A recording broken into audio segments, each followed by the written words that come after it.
ഏതായാലും ആ തിരിച്ചറിവ് ഇവിടെയെങ്കിലും കോൺഗ്രസിന് വരുന്നത് നല്ലതാണ്.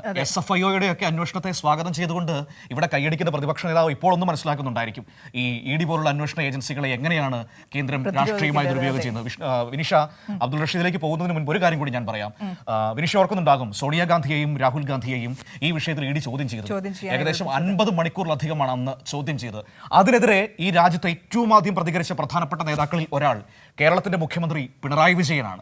CPIM-ന്റെ പോളിറ്റ് ബ്യൂറോ അംഗം. പ്രതിഷേധമുയർത്തത് ദില്ലിയിലായാലും കേരളത്തിലായാലും അതിനെതിരെ ഒരു വാക്ക് സംസാരിക്കാനുണ്ടായിരുന്നത് അന്ന് പിണറായി വിജയൻ പറഞ്ഞ എന്താണ്, ഇത് പ്രതിപക്ഷ കക്ഷികളെ രാഷ്ട്രീയമായി വേട്ടയാടുന്നതിന്റെ ഭാഗമായിട്ടാണ് ഈ EDയുടെ നടപടി എന്നാണ്.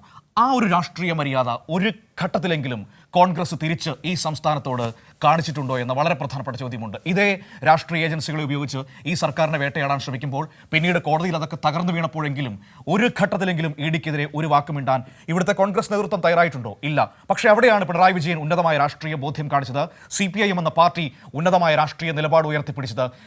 രാജ്യത്തെ പ്രതിപക്ഷ കക്ഷികൾ പൊതുവെ സ്വീകരിക്കുന്ന നിലപാടിൽ ഉറച്ചു നിന്നുകൊണ്ട് രാഷ്ട്രീയ പ്രേരിതമാണ് രാഹുൽ ഗാന്ധിക്കെതിരെയും സോണിയാഗാന്ധിക്കെതിരെയും ED സ്വീകരിച്ച നടപടികളെന്ന് ഉറക്കെ വിളിച്ചു പറഞ്ഞത്.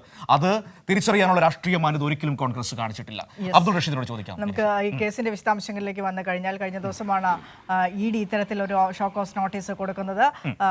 700 കോടിയിലധികം വരുന്ന സ്വത്തുവകകൾ, അത് നാഷണൽ ഹെറാൾഡ് ഹൗസ് അടക്കം ഇതിൽ കണ്ടുകെട്ടുമെന്നാണ് ഇതിൽ പ്രധാനമായും പറയുന്നത്. റഷീദ്, എന്താണ് ഇതിന്റെ വിശദാംശങ്ങൾ? എന്താണ് EDയുടെ തുടർന്നുള്ള നടപടികൾ? എങ്ങനെയായിരിക്കും, ഏത് രീതിയിലായിരിക്കും ഈ അന്വേഷണവുമായി ED മുന്നോട്ട് പോവുക?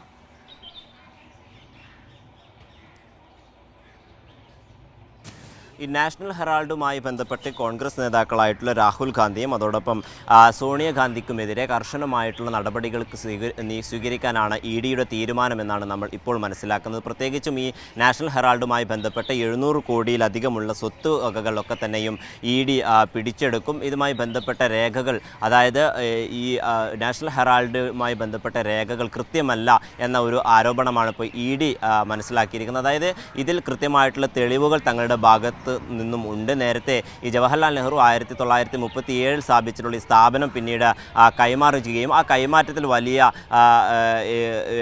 വലിയ തരത്തിലുള്ള ഗുരുതരമായിട്ടുള്ള പ്രശ്നങ്ങൾ നിലനിൽക്കുന്നു എന്ന അടക്കമുള്ള കാര്യങ്ങളാണ് ED ഇപ്പോൾ വ്യക്തമാക്കിയിരുന്നത്. പ്രധാനമായും ഇതിൽ കൃത്യമായിട്ടുള്ള രേഖകളില്ല എന്ന കാര്യമാണ് ED വ്യക്തമാക്കിയിരിക്കുന്നത്. ഇതിൻ്റെ പിന്നാലെയാണ് ഇപ്പോൾ വിവിധ മേഖലകളിലുള്ള ഈ നാഷണൽ ഹെറാൾഡുമായി ബന്ധപ്പെട്ടിട്ടുള്ള സ്വത്തുവകകളൊക്കെ തന്നെയും കണ്ടുകെട്ടാൻ ED തീരുമാനിച്ചിരിക്കുന്നത്. പ്രധാനമായും ലക്നൗ, മുംബൈ, ദില്ലി എന്നിവിടങ്ങളിലുള്ള വസ്തുക്കൾക്ക് പുറമെ ബഹദൂർ ഷാ, സഫർ മാർഗിലെ ഹെറാൾഡ് ഹൗസും കണ്ടുകെട്ടുമെന്നാണ് ഇപ്പോൾ ED വ്യക്തമാക്കിയിരിക്കുന്നത്. എന്തായാലും വരും മണിക്കൂറുകളിൽ തന്നെ ഇതുമായി ബന്ധപ്പെട്ട നടപടികളിലേക്ക് എൻഫോഴ്സ്മെൻറ്റ് ഡയറക്ടറേറ്റ് വിഭാഗം കടക്കുമെന്ന് തന്നെയാണ് മനസ്സിലാക്കിയിരിക്കുന്നത്. ഏപ്രിൽ 11 ഇത്തരത്തിൽ AIGL സ്വത്തുക്കൾ സ്ഥിതി ചെയ്യുന്ന ഈ ദില്ലിയിലെ വിവിധ മേഖലകളിൽ, ദില്ലിയിലും മുംബൈയിലും അടക്കമുള്ള വിവിധ മേഖലകളിൽ ഇതുമായി ബന്ധപ്പെട്ട റെയ്ഡുകളൊക്കെ തന്നെയും EDയുടെ ഭാഗത്തു നിന്നുണ്ടായിരുന്നു. അപ്പോൾ സുപ്രധാനമായും ഇതിൽ രാഹുൽ ഗാന്ധിക്കെതിരെയും അല്ലെങ്കിൽ സോണിയാഗാന്ധിക്കെതിരെയും കർശനമായിട്ടുള്ളൊരു നടപടി സ്വീകരിച്ചേക്കുമെന്ന് തന്നെയാണ് നമ്മൾ മനസ്സിലാക്കുന്നത്.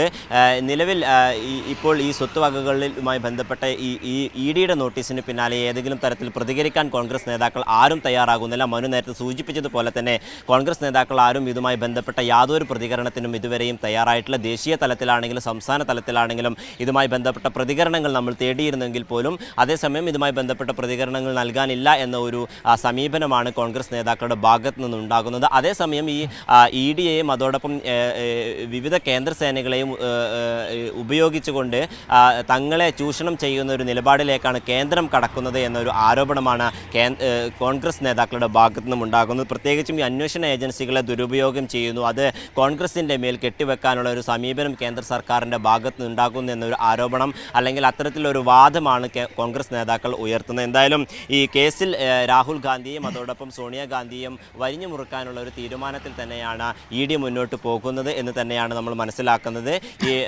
ഈ ഹെറാൾഡുമായി ബന്ധപ്പെട്ടിട്ടുള്ള വസ്തുവകകളൊക്കെ തന്നെയും പ്രത്യേകിച്ചും 700 കോടി ആസ്തിയുള്ള ഈ വസ്തുക്കളൊക്കെ തന്നെയും കണ്ടുകെട്ടുമെന്ന് ED വ്യക്തമാക്കിയിട്ടുണ്ട്. എന്നാലും വരും മണിക്കൂറുകളിൽ ഇതുമായി ബന്ധപ്പെട്ട നടപടികളിലേക്ക് ശരി, ഏതായാലും ആ നടപടികളിലേക്ക് കടക്കാൻ പോകുന്നു അല്ലേ വിനിഷ?